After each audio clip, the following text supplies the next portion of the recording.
Sí, Gutiérrez, ¿me escuchás? Prende la cámara, Gutiérrez, dale. A ver, Alfonso, prenda la cámara también, por favor. Dios mío, qué difícil es esto, ¿eh? No se puede dar clase así, che. ¿Qué estás haciendo? ¿Qué? ¿Cómo? Yo, Diego, acá. ¿Qué estás haces? ¿Tiene haciendo? Zoom? ¿Qué Zoom? Pero anda a bañarte. Para que apago el micrófono y la cámara. Pero por Dios, por favor, tu clase Pero con si- Zoom, pero pero no si se la- puede, las clases se dan presenciales. Pero Por si la favor.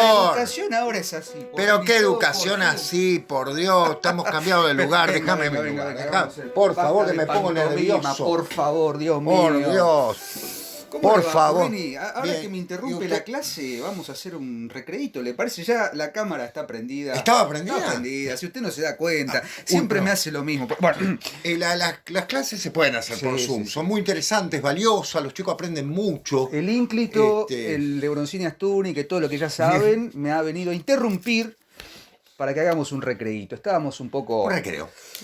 Estamos un Estaba en poco en vena con algunas cuestiones y bueno, tenemos muchos programas de la última página grabados. Seguramente esto va a salir un lunes. Sí, porque como dos yo tenemos digo, grabado. Claro, claro. qué bárbaro. Tenemos acá la foto, por favor, del maestro en Roberto homenaje, Calazo. sí, Miren qué querido lindo. Roberto Calazo, que Ahí ya está. hemos hecho un programa. Agradecemos enormemente las repercusiones que ha tenido. Ha llegado a 4.000 vistas en menos de 2 días. Lo Sí, subimos 2 un horas. sábado y para el Menos lunes de 2 ya tenía... Sí, está bien, ojalá. 5 millones. Así que estamos muy contentos y bueno, un poco en ese programa con cierta seriedad, con cierta solemnidad, quedaron algunos temas pendientes y cada vez que hacemos el recreo, como ustedes saben, nos permitimos de alguna manera hacer algún tipo de comentario, ¿cómo decirlo? Intercambio de ideas, juicio crítico y dar palo para el que se ponga adelante. Así que hoy no vamos a hacer menos. Y los recreos, Sebastián, me parecen fundamentales justamente no solo para distender, sino claro. también para hablar de cosas importantes. Digo, lo hacemos en la última página, lo hacemos en Con el hilo de arena, pero me parece que ahora estamos en un momento un poco motivados por lo que generó el programa sobre Roberto Cala. Para que voy a chequear porque estamos probando audio nuevo. Perfecto, funciona bien. Desde que hicimos ese programa, en realidad...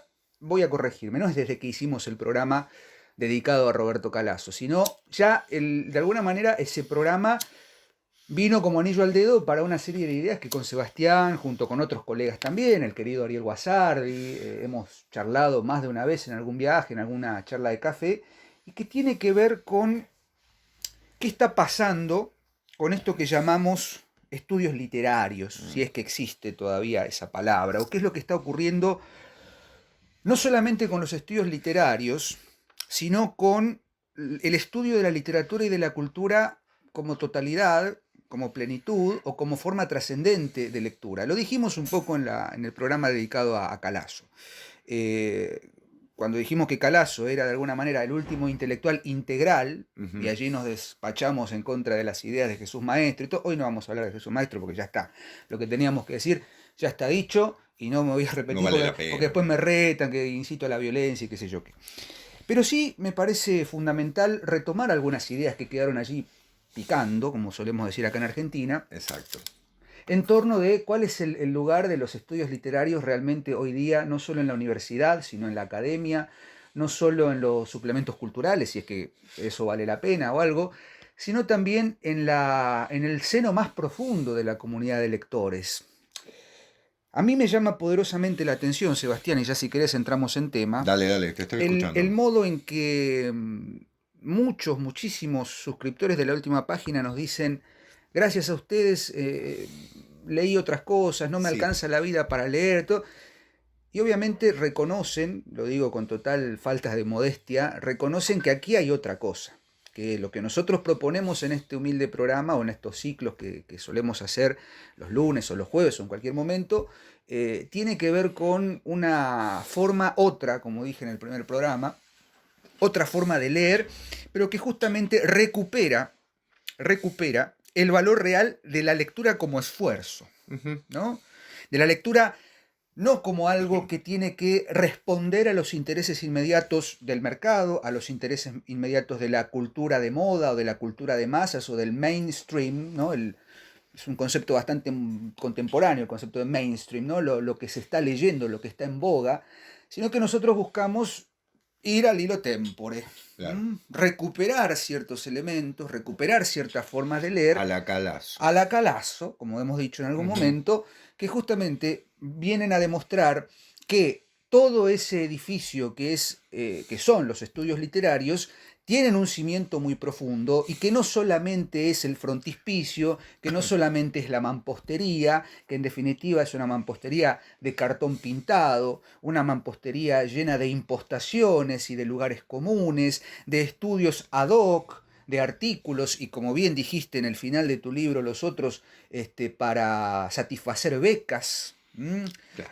No solo Canonjías, decíamos. canonjías para Claro. satisfacer becas, sino que demanda por parte de los lectores un trabajo profundo. Eso como para empezar a hablar. Digo, hay una tendencia a pensar que estudiar literatura o que los estudios en torno de la literatura tienen que estar centrados en lo inmediato, o en lo culturalmente correcto, para no hablar de lo políticamente correcto. Entonces empiezan a proliferar lecturas, dislocaciones de la lectura, que buscan ubicar de pronto un clásico como el Martín Fierro, vamos a hablar de literatura argentina en este caso, ¿no? Un clásico como el Martín Fierro. O sea, hay que reescribir el Martín Fierro en clave de género, en clave de revisión de ciertas cuestiones.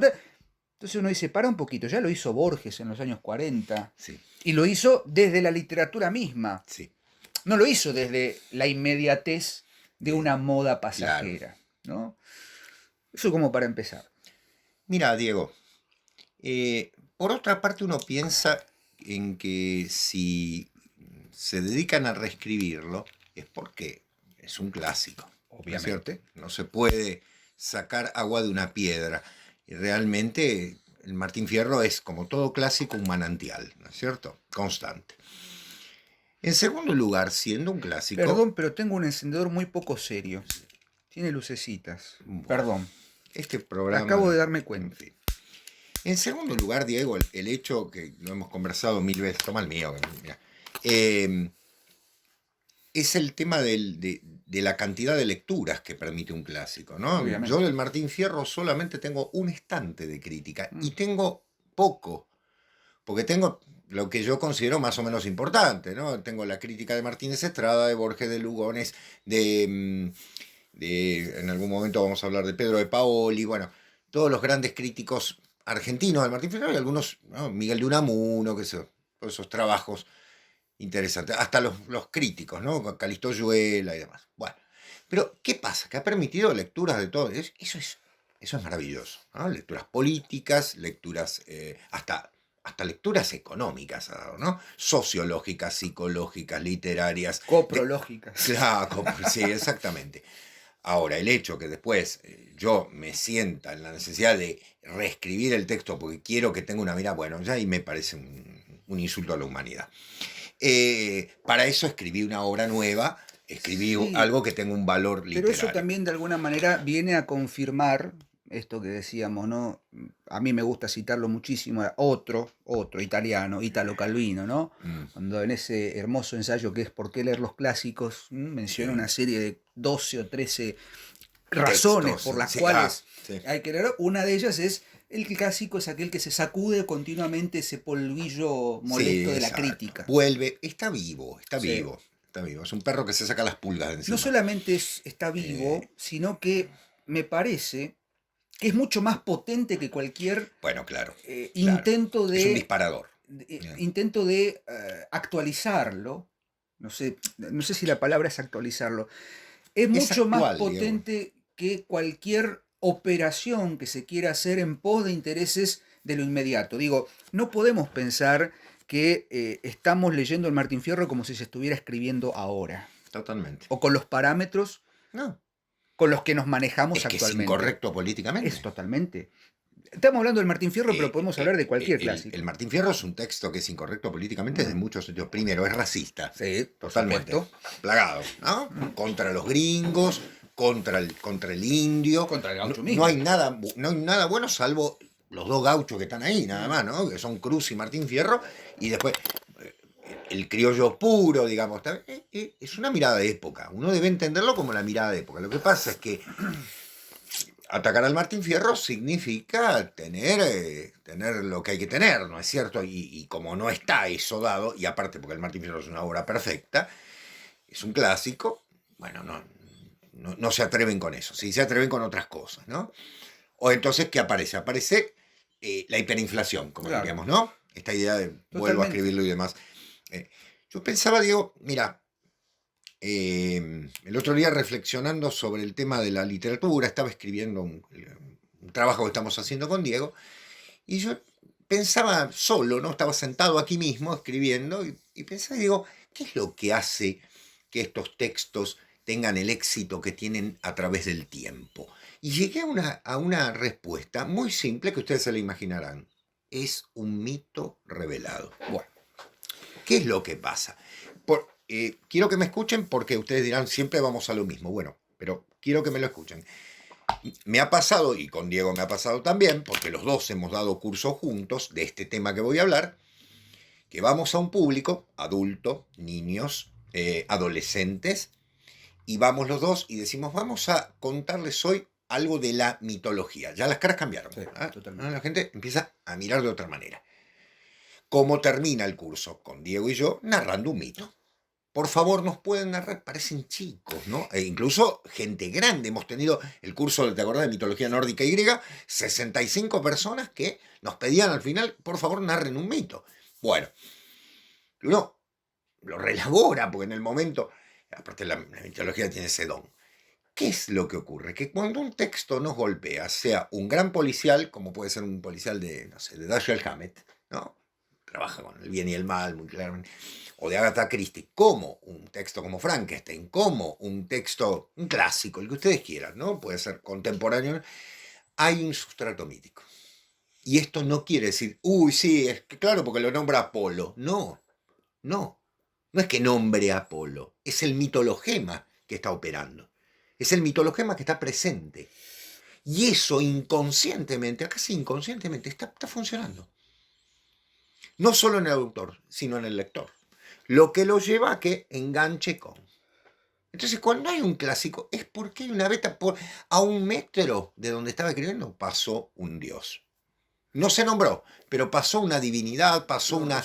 Claro, Rosso, ¿no es cierto? Un héroe, algo de eso. El gran tema de la historia de la humanidad, ¿no? Lo más interesante, Sebastián, es que eso, porque justamente ya que nos lo mencionas, adelantamos, estamos escribiendo con Sebastián un texto que Dios mediante va a salir, calculo yo que hacia principios del año que viene, un estudio bastante profundo sobre mitología y literatura, desde esta perspectiva, que es, no necesariamente tiene que haber explícitamente un mitologema allí, pero aquello uno podría decir, bueno, el Ulises de Joyce, y sí, bueno, claro. Ulises, el mismo Joyce, yo ya tomé la Odisea y eso es una cosa, pero acá estamos hablando... El banquete de Severo Arcángel de Leopoldo Marechal, ¿no? Que o Adán Buenos Aires. O Adán Buenos Aires, claro. Digo, no estamos hablando de eso, porque eso ya se hizo. Claro. Estamos hablando de esto que decías muy bien, Sebastián, bajo la conciencia fundamental de algo que, por supuesto, lo hemos dicho más de una vez, siguiendo a Mircea Eliade, que es la verticalidad. La verticalidad, el eje vertical, siguiendo los conceptos de Ángel Fareta, siguiendo el axis mundi de Mircea Eliade, que atraviesa transversalmente lo trascendente entre lo terrenal y lo supraterrenal. Exactamente. Y viene a colación esto porque hará cuestión de un mes más o menos, te mandé una foto, yo estaba tomando un café, estaba desayunando, estaba tomando un café, tenía un tiempito, me puse a ver algo que hacía mucho no sé, que era un diario en papel, no importa ahora Sí, señor, me acuerdo. El diario. Entonces leo la parte cultural y veo una noticia y leo un epígrafe, un acápite, un textual de Marta Minujín, la artista plástica, ¿no? La famosa Marta Minujín, que Ujú. quienes conocen a Marta Minujín saben que es... Partenón de libros. Claro, sí, bueno. ¿Qué Exacto. hace? Últimamente, los últimos, qué sé yo, 10 años más o menos, está con el tema del libro, ¿no? De la Ujú, el libro. proliferación del libro. ¿Qué hizo? El Big Ben, el famoso reloj, la torre del reloj del Parlamento de Londres, de Westminster, ¿no? Un ícono prácticamente turístico de Londres, que está ahí en Westminster, de libros, pero inclinado, acostado, Claro. ¿no? Y si no Y se lo le caía. montó en Manchester. Entonces el pie de página, el epígrafe decía, había que sacarle el poder cultural a Londres y acostar el Big Ben porque no puede ser, dice Minujín textualmente, que los mitos universales siempre operen de manera vertical. No entendió ¿No? nada, pobre. Entonces uno dice, eso es simple y llanamente una alegoría pobre, pobrísima, floja de papeles, que viene a negar un principio fundante. ¿Por qué no pueden operar verticalmente si en definitiva toda la mitología nos atraviesa verticalmente? Claro. Si no, no es mitología. Porque la horizontalidad, hablando un poco Estamos de acá. elementos cartesianos, ¿no? Exacto. AX, el eje X y el eje Y, estamos en una horizontalidad continua. Sí. La profanación del mundo es una horizontalidad continua. En cambio, cuando nos detenemos a pensar realmente y a leer literatura a conciencia, terminaremos por comprender el hecho fundamental de que la mitología, el mitologema, nos atraviesa de manera vertical. Sí, exactamente. Se Bueno. puede expandir horizontalmente, está bien, puede tener alcances Diego. en la horizontalidad, Pensá, pero hay una operación vertical. pensá, por ejemplo, en un símbolo muy notable como es el de los obeliscos en la historia Ah, de Egipto, ¿no? las pirámides. Exacto. Son todos ejes verticales. ¿Y cuál fue la interpretación desde el siglo XIX? Son símbolos fálicos. Paremos. Y por supuesto que había símbolos fálicos. Y lo sabíais muy claramente. Pero debo decirles, señores, que no eran de esa manera. Solamente con ver las estatuas se van a dar cuenta que los símbolos fálicos no están verticales, están horizontales como corresponde. ¿Sí? Porque es la horizontal en ese caso la que más. Entonces, paremos la mano, paremos la moto, porque, como dice Diego, en este sentido son símbolos de una trascendencia.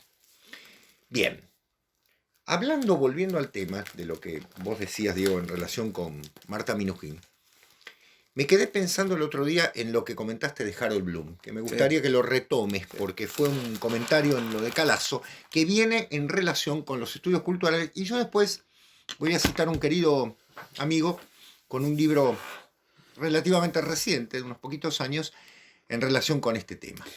Pues es que hablando un poco de esto, con motivo de que estoy preparando el curso sobre William Shakespeare que empieza el 6 de agosto, bueno, seguro que cuando este programa esté al aire, el curso ya va a estar. No sé si este jueves por ahí lo subís. No sé cuándo, pero ya va a estar seguramente o a punto de comenzar o ya habrá comenzado, no importa. Me puse a releer y a investigar todo lo que podía sobre las lecturas que se han hecho de Shakespeare y por supuesto volví a ese libro monumental que es Shakespeare o la invención del humano, De Harold Bloom. Shakespeare, la invención del humano, del querido Harold Bloom. Claro, lo que uno, en mi caso puntualmente, lo primero que leí de Harold Bloom fue el famoso canon occidental. El canon occidental. ¿No? Después uno madura y lee otras cosas importantes, claro, la compañía visionaria, Claro. la angustia de las influencias, la anatomía de las influencias. Es un poco el bestseller de Harold es Bloom. como Pero vos sabés que con motivo de la presentación de ese libro en el año 1994, hace 27 años, Sí, señor. 1994, en un programa de televisión, lo entrevistan a Harold Bloom y le preguntan básicamente qué es lo que está pasando con los estudios culturales. Maestro, no le dice maestro, pero le dice, ¿qué piensa usted que está pasando con los estudios culturales? Y Harold Bloom le contesta algo muy, muy concienzudo, muy serio, con esa seriedad que tenía Harold Bloom, que parecía que estaba siempre enojado, pero un tipazo. Harold Bloom era uno de los tipos más buenos del mundo, más tranquilo. Sí, parecía enojado. Parecía enojado siempre, todo despeinado. Es como el bulldog, ¿no? Pero el tipo dice, voy a decir algo que puede llegar a molestar. Bueno, un poco la intención es molestar, decía. El problema con los estudios culturales actuales, 1994, dice, es que ya no existen. O sea, no puedo nombrar 10 academias o 10 instituciones académicas norteamericanas que realmente se dedican a los estudios literarios en serio. ¿Por qué? Porque hay un dominio de lo que yo llamo, lo dice, el pseudo feminismo, el pseudo marxismo, los pseudo estudios culturales, que lo único que hacen es vanagloriarse de lo que decíamos anteriormente, de lo inmediato, y han despojado la lectura real de literatura de su base profunda, que es volver a estos señores, volver a Shakespeare, volver a Cervantes, volver a Borges, porque lo pone en su canon occidental, volver a la poesía en su esencia profunda. Pone a Cervantes, pone un español. Pone un español, no, claro. Pensé que eran todos anglosajones. Sí, claro. Esto va también a colación de lo que decíamos del tal maestrillo, ¿no? Que tiene nombre santo, pero apellido no santo. Digo, cuando Harold Bloom dice eso en el 94, uno piensa, qué tipo lúcido. Qué tipo, además de lúcido, que estaba totalmente, más allá de que era un gran escritor conocido y demás, estaba totalmente por fuera del canon académico. Exactamente. Entonces digo, ese es el camino real. Y hoy, año 2021, Harold Bloom estaría diciendo exactamente lo mismo. ¿Qué pasó en 27 años? No es que las cosas mejoraron, las cosas empeoraron. Las cosas cambiaron, ¿no? se empobrecieron. No solo se empobrecieron, Sebastián, se vaciaron de contenido, Ahí vamos. Para convertirse en cajas vacías. Claro. Relucientes, perfectamente ensambladas, pero uno busca algo adentro y no hay nada. Sarcófagos blanqueados. Sarcófagos blanqueados. Diría la Biblia, ¿no? Entonces, ¿qué es el pseudo? Dice, lo dice en inglés, no de pseudo-feminism, pseudo-marxism, Son lecturas coyunturales, lecturas del momento, lecturas que contentan seguramente a una tertulia de cafés en París, que contentan a una tertulia de centros culturales, que contentan algún tipo de pseudo intelectual, con algún tipo de impostación, de amaneramiento. Los protagonistas de la Perec, claro, ¿no? Exactamente, ¿no? Ese intelectual de poca monta, qué sé yo, que escucha Artaud de Spinetta y lee las obras de, no sé, del Conde de Lautréamont y piensa que está en la panacea de la literatura universal. Anda, lee a Cervantes, hijo, anda, lee a Shakespeare, anda, lee a Dante. O lea a Lautréamont bien. O léelo bien a Lautréamont. No, Lautréamont era un reventado, era un maldito. Porque, o leen al Marqués de Sade y piensan, qué sé yo, que porque, no sé, toman vino en otro pobre mal leído. En también, Recoleta están, no sé, haciendo la revolución cultural en el Mayo francés. Tenemos ese vicio de pensar que la inmediatez, que lo coyuntural, que lo actual, nos va a permitir entender las claves de lo que sucede en la literatura. Eso es una falacia. Bueno, vos sabés que en relación con lo que decís, y estabas hablando del vacío de los estudios, acabo de recibir la semana pasada de manos de su autor, Jorge Norberto Ferro, gran latinista argentino y fundamentalmente miembro de la Sociedad Tolkien, unos estudios sobre Tolkien muy, muy interesantes, el querido Jorge Ferro, su libro... Vecino. Y vecino, vive aquí nomás, su libro de Maestros y Batallas Culturales, editado por Vórtice, con una hermosísima e inmerecida dedicatoria hacia mí. El libro es de 2018. Reciente. Reciente, sí. Y él tiene un artículo que recuperó de una revista. Y voy a decir la fecha porque fíjense ustedes cuándo lo dice. En 1992 lo publica en la revista Oikos. O sea, Casa. ¿No? La Casa. ¿Sí? Que se llama El ocaso de los estudios literarios. Se le ganó a Harold Bloom, Jorge Ferro, a propósito de la desconstrucción, perdón. Y fíjense, voy a leerles 2 o 3 fragmentos, porque realmente los invito a que busquen el libro de Jorge Ferro, ya les digo, de Maestros y Batallas Culturales, editado por Vórtice aquí en Argentina. Dice lo siguiente: el pensamiento de Jacques Derrida, furiosamente de moda, no puede ser considerado fuera de su contexto. El vasto y multiforme movimiento de hipertrofia del sujeto y de clausura de la inmanencia que signa la autodenominada modernidad y del que no puede ni parece querer salir la también autodenominada posmodernidad. En el campo de los estudios literarios, los efectos de este tipo de pensamiento han sido, en líneas generales, esterilizantes. No podía ser de otro modo, pues, conforme a la general actitud antirrealista subyacente, concepto platónico del realismo en el caso de Jorge, muy claro, la obra literaria en cuanto tal resultaba, de hecho, menos importante que las elucubraciones del estudioso, por más que se cubriera de improperios a la denostada crítica impresionista, que al menos tuvo en sus mejores momentos cierta elegancia y buen gusto. Y dice luego, estas corrientes, Diego, creo que no lo habías leído todavía, No, todavía no. produjeron un verdadero vaciamiento de la crítica literaria. No lo había leído. De manera demoledora, Jorge Ferro destruye las concepciones de la... Dígalo. Macabra, voy a decir, de construcción.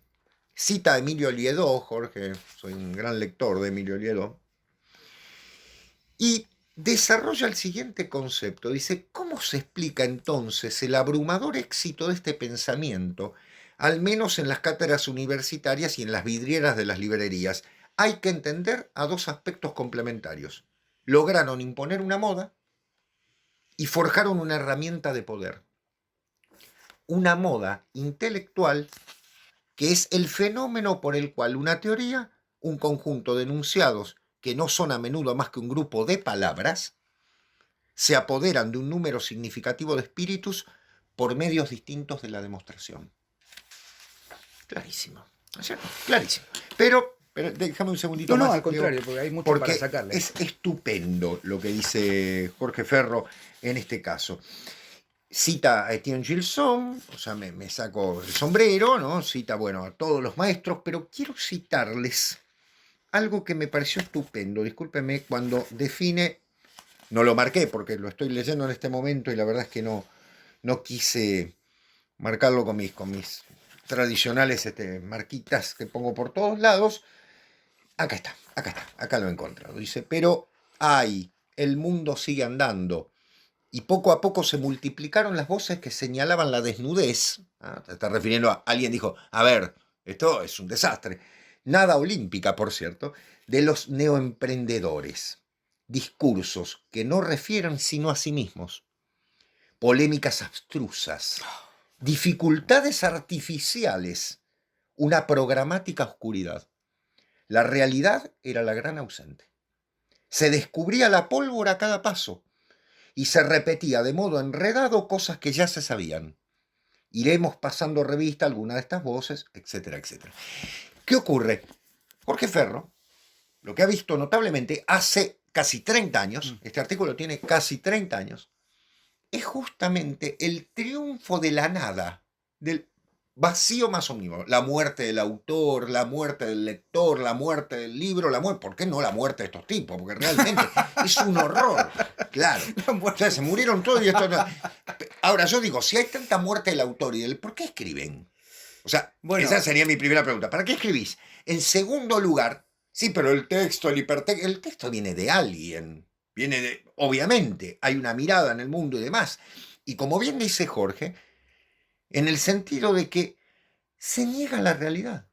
Totalmente. Siendo, no estoy hablando solamente de la realidad palpable, sino de la realidad, como la trabaja Jorge, también en el sentido platónico. Sí. Lo real de las ideas, lo real de lo trascendente.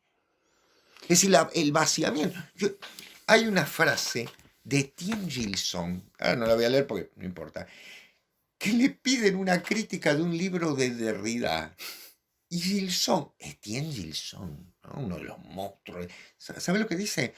Bueno, no pudiendo entender el libro, dice, Etienne Gilson no lo entendió, dice, no puedo más que nombrar a la crítica que hizo tal, a quien tampoco entendí. Bueno, lo resumo. ¿Se dan cuenta?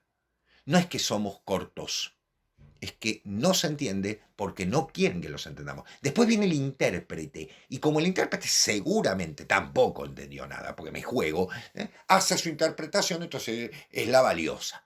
Es mentira. Es una serie de vacuidades, por decirlo de una manera Yo notable. me voy a animar a decir algo que lo he dicho más de una vez. Es una cadena onanista, ¿no? Exacto. Una cadena onanista en el sentido de que Sí. es un placer masturbatorio leer. Me gustó el adjetivo abstrusamente. Abstrusamente, ¿No? claro. Vos sabés que, bueno, vos lo sabés mejor que yo, el querido Julio Valderrama, en su faceta de traductor, ¿a quién había traducido? Bueno, vos lo sabés mejor que yo, a Jacques Lacan. Ujú. Entonces decía, bueno, Lacan, Otro. sí, lo tradujo, porque obviamente había que vivir, tradujo los seminarios de Lacan, como Juan Balmar. ¿Y qué decía Valderrama? Es muy disolvente. Disolvente. Con Bueno, su laconismo más. totalmente, con un solo, Sí, sí, exacto, un solo es adjetivo. disolvente. Jorge Ferro trabaja Lacan en esta nota, no lo cité, y dice algo notable, que es, ante el triunfo del significante Claro. sin significado, Ahí está. entonces podemos decir palabra, Pero palabra. No tienen ningún sentido, porque son palabras, nada más. Volvemos al principio que mencionábamos anteriormente. Es horizontalidad pura. Es horizontalidad. Es mirar acá, bueno, expansión. Expansión. Expansión en el sentido de Sin flexión. mirá todo lo que digo, lo Claro. que bla sobre la cosignificancia pasiva del sujeto alienado, en la alienación alienante del alienígena, qué sé yo qué. Bueno, leí 5 páginas y no me queda la primera. Claro. En cambio leo 5 páginas de vamos a poner Calazo. Calazo, 5 páginas de Bloom, 5 páginas de Steiner, 5 páginas de Italo Calvino, Jorge Ferro y otros Etienne tantos. Gilson. Y otros tantos. Michel Tournier. Digo, grandes ensayistas de lo realmente verdadero. Y uno dice, y puedo leer 20, puedo leer 30. Exacto. Y sigo construyendo. Me estoy acordando de Murena. Murena. Héctor Murena. Otro dejado monstruo. de lado. Entonces digo, ¿cuál es el gran problema aquí? Lo decía muy bien Jorge, voy a llegar a casa y lo voy a buscar.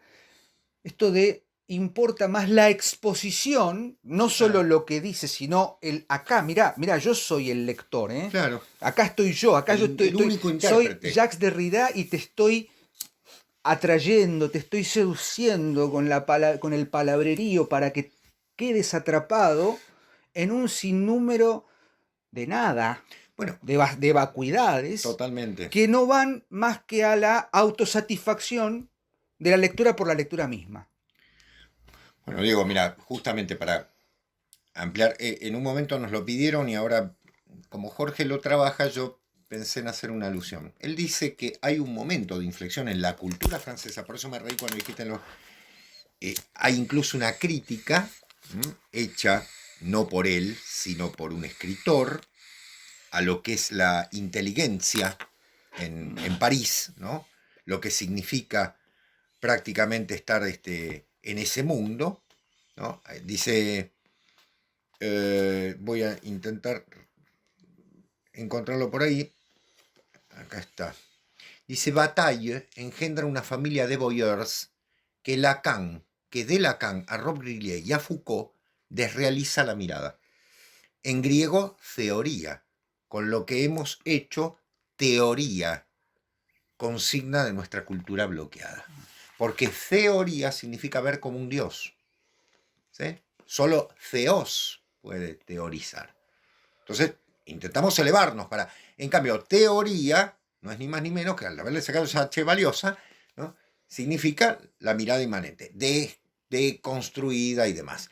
En esto aparece claramente toda la intelectualidad de esa época que se regodea, ese es el término, se regodea en un conocimiento para pocos, ojo con esto, es un elitismo masificante, me interesó el término que usó Jorge, elitismo masificante, porque se la dan de popus, ¿no? De Nakan Pop, pero a la vez tenés que ser un iniciado en ese lenguaje críptico que prácticamente no entiende nadie, de la significación significante de lo significado, ¿no? Que parece la razón de la sinrazón del Quijote, para decir absolutamente nada. Nada. En eso entra la señora Kristeva, por ejemplo. Yo cuando preparaba los trabajos sobre el seminario sobre Proust, dije, bueno, voy a leer a Kristeva, la experiencia sensible de Kristeva. Dios me libre y me guarde. ¿Qué quieren que les diga? Son 400 páginas de la nada, omnímoda. Bueno, ¿Y dónde aprendí? Con Painter, ¿no es cierto? Con los estudios de Moruan, que por lo menos eran escritores que miraban, como digo, agua, por favor. que miraban la obra desde un punto de vista de respeto hacia la obra, no desde mi yo enfermo para intentar entender. No, ¿sí? En ese sentido me parece interesante, por eso hoy tratábamos el tema de los estudios culturales, los estudios literarios. Yo veo en los profesorados muchas de las personas que dan teoría literaria, que son repetidores de teorías, ¿no? Absolutamente, de memoria, ¿sí? Puede decirse, sí, haciendo un blanco de la situación, poniendo en blanco la situación, blanco uno dice, total. Queda prácticamente negro todo, porque es un desquicio, pero valga decir que, ¿qué es lo que está faltando? Está faltando el lector personal. Porque querer adecuar un modelo, fíjense que nosotros somos respetuosos, lo quiero aclarar. Nosotros hablamos de lo trascendente, lo simbólico y demás, pero en algunos autores ustedes sabrán, no nos meten. ¿Por qué? Porque no está. Pero no importa, es literatura, por supuesto. Hay grandes autores que hemos trabajado y no los tocamos desde ese punto de vista. ¿Por qué? Porque no forzamos el modelo. Ay, sí, bueno, acá aparece un tipo parado, está el eje vertical. No tiene nada que ver. Totalmente. Correcto. Entonces, no es en todo, no se puede imponer a todo. Nosotros creemos que hay una literatura que sí, que es la que se está dejando de lado. ¿Eso invalida las otras lecturas? De ninguna manera, no las invalida. Lo único que queremos decir, y por eso estamos luchando, es que justamente toda esa vaciedad, esa vacuidad, a la cual se refiere Jorge Ferro, muy claramente, es lo que está dominando. Para llevar a la nada, para llevar, como decía bien Diego, al onanismo intelectual. No, y aparte, no anulamos otras lecturas porque no somos necios, ¿no? Directamente no las hacemos, no las proponemos. Ahora, bueno, un poquito con esta suerte de, ¿cómo decirlo?, exposiciones un poco desbocadas que a veces nos invaden en los recreos y demás, por ahí nos animamos a hablar de ciertos temas porque, bueno, lo permite el formato. Pero en rigor, de verdad, cuando hacemos la última página, cuando hacemos con el hilo de Ariadna o cuando hacemos otro tipo de contenidos con Pablo, por ejemplo, un brujo, un héroe, un rey, leemos lo que nos interesa. Que es bastante, por cierto. Nos interesa bastante. Más de casi 200 programas, o más de 150 programas lo demuestran. Lo fundamental aquí es entender que, algo que dijiste a lo último, no hay literatura si no hay lectores. Pero lectores en serio, no repetidores de teorías. Claro. Y no hay lectura sin la experimentación con el lenguaje, con la esencia del arte. Y no hay manera de leer si no se compromete uno con la lectura y no es comprometido por la lectura del otro. Claro. Porque a veces terminamos cayendo, o se termina cayendo, en una lectura programática que responde a ciertos intereses. Quedó demostrado con la lectura que se hizo de Casa Tomada, de Julio Cortázar, por poner un ejemplo. O con lo que decíamos al principio, las operaciones, digamos, literarias o pseudo-literarias, pseudo-culturales que se hacen con los grandes clásicos de la literatura argentina. ¿Ah? Entonces, bueno, de alguna manera, este recreíto que nos tomamos viene a tratar de poner un poco de claridad o no en este tema. Mira, Diego, para cerrar, yo te voy a recordar algo que vos sabes bien.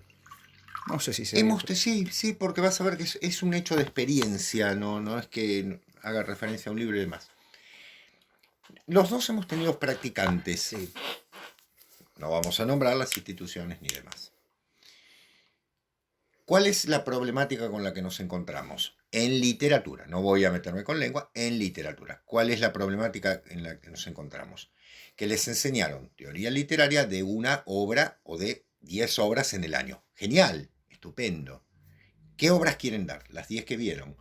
Porque no lo saben aplicar a otras. Las únicas que leyeron. No las pueden aplicar o no las saben aplicar a otras. Entonces repiten las mismas obras que vieron. Entonces cuando uno los pone en un problema, porque no está en el programa, y yo les digo, mira, no podés dar esto porque no corresponde al programa, es literatura argentina, y si vos querés dar Shakespeare, estamos en un problemón, ojalá fuera Shakespeare, ¿no? Yo lo dejaría en cualquier momento, ¿no?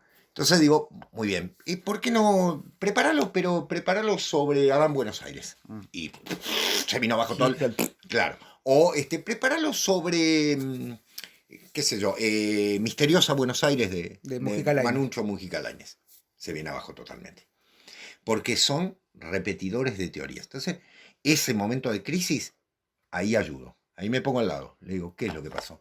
No sé cómo hacerlo, profe. Genial. Bueno. Te planteaste el problema, ¿sirve el modelo para tal cosa? No, no me sirve porque yo lo tengo recortado para esta obra. Bueno, entonces tíralo. No sirve. No sirve. Si no sirve para un cúmulo si sirve para una sola obra, para eso escribí un libro de crítica de la obra. Una crítica de una obra. Me parece estupendo. Escribo, no sé, la deconstrucción de la novela Pindonga, ¿sí? Y ya está. Y hago esa cosa. Punto. ¿Sirve para...? No, no sirve. Bueno, pero es interesante leerla. Como cuando uno lee, como decía, yo leía a la señora Kristeva, perdí mi tiempo, sobre Proust, realmente, cuando con Painter, con André Morvat, con el otro genio que, bueno, ahora voy a tratar de acordarme, un italiano, que tengo su libro, el libro de Proust, no voy a recordar el nombre, por ahí lo tengo a mano, bueno, no sé, acá está, esto es un librazo, L'Angelo de la Notte de Giovanni Macchia. Giovanni Macchia, un genio. Librazo, saggio su Proust, o sea, ensayo sobre Proust. Modelo de análisis estupendo. Que se puede aplicar, obviamente, a otras obras. En cambio, cuando entro, esto tiene tierra, ¿no? Hace un tiempo. Da cuenta de que es un buen libro. Sí. Una maravilla. Bueno, profesor, yo no. Hay que volver a clase. Adentro tengo al Dante. Hay que volver a clase. ¿Vos tenés Zoom? Yo tengo un Zoom ahora para dar el predicativo subjetivo obligatorio de no sé qué mierda. Ah, qué bueno. Sí, un tema interesantísimo darlo por... Y ya es abogada. Ya es abogada. ¿Qué abogada? No me contestes. Humildemente hemos tratado de hacer justicia. Falta mucho. Invitamos a que sigan leyendo en serio y hagan lo que les parezca con lo que acabamos de proponer, pero hagan algo. ¿Sí? Yo, Diego, ¿me ayudas a pasar las notas? No sí, entiendo. ¿no pasaste la planilla todavía? El TEP, no lo entendí. Va. Las siglas, bueno, por no favor. Entiendo. Basta. Pero... Nos vamos a clases, nos ponemos los anteojos y nos volvemos a ver prontamente en esto que hemos dado en llamar... Verde, azul o amarillo. Azul. ¿Cómo era rojo? Rojo, azul y verde. Espera que busco. Eso es otra cosa. Ahora busco las viromes. Las viromes. Nos vemos. Chao. Adiós, gracias.